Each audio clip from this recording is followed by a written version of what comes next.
္ဂလာပါတို့နိပန်ဟေ့တော့နာတော့နေလေဒီနေ့ကတော့ဒီမိခွန်ဖြစ်တဲ့လူတစ်ယောက်ဆိုရင်တော့နင်ဘယ်ကလာလဲဆိုတာကိုမေးရတာလွယ်ပေမဲ့နှစ်ယောက်ထက်ပေါ့နော်တစ်ယောက်ထက်နှစ်ယောက်သုံးယောက်လောက်ဆိုရင်မေးရတာအစင်မပြေလို့တဲ့ဘယ်လိုမေးရမလဲဆိုတဲ့မိခွန်းပေါ့နော်အင်္ဂလိပ်လိုဘယ်လိုမေးရမလဲဆိုတဲ့မိခွန်းလေးကိုဖြည့်သွားပေးမှာဖြစ်ပါတယ်ဟေ့တော့နာတော့မိုင်းနာမန်လိုက်မတွန်April May ခဏစုငါ basic ကိစင်ထိုင်ဒီတော့ပင်hi kum tam lam te cheni khang no lam te le khang ham lam te adi nyata ka honu hi na basic ke sin thei di na to pen lai anga khem pe ma koi gam anam song wa lai internet na nga nak wa le to ke ka thei chi ong sa sak no mi ngai mo le dat na pai ngai le hi dat na dong di hi le hang mang ka ma hi le nang a chi chang a you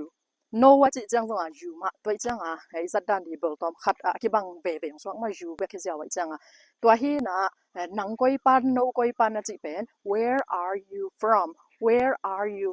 and no koi pan nang koi pan where are you from a chi hi na a yang en ami mugi ge ya to ra na idot chang a be le tom khat ba long wai wai akwa azong so chi dan long khat bei bei chang wai wai the chang a where are you fromจีนขัดดงมาสดินจังอ่ะ and you จะนั่งเอจีดานาจงอย่าถังขัดกิดงถั่วถั่วไทยมั้ง and you จีตัวดงสมเทตัวให้แกอย่าเละ where are you all from all จีจังอันเวกว่าจีนะมั้ง where are you all from เห็นโน้นเวกว่าคุยปะเนี่ยจีนะมั้งตัวดนาตัวจงกิดงไทย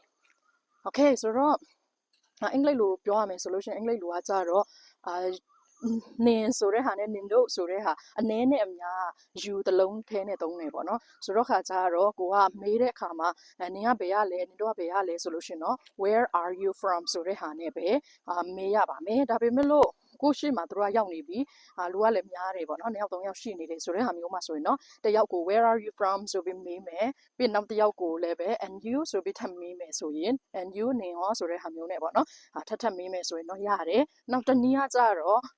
where are you all from all ကကြတော့အားလုံးဆိုတဲ့ဟာဖြစ်တဲ့အတွက်နင်တို့အားလုံးပဲရလဲဆိုတဲ့ဟာတခါတည်းမေးတာဖြစ်ပါတယ်ပေါ့နော်ဒီလိုလေးနဲ့မေးလို့ရပါတယ်ကျေးဇူးတင်ပါတယ်လုံတမမိုက်လေ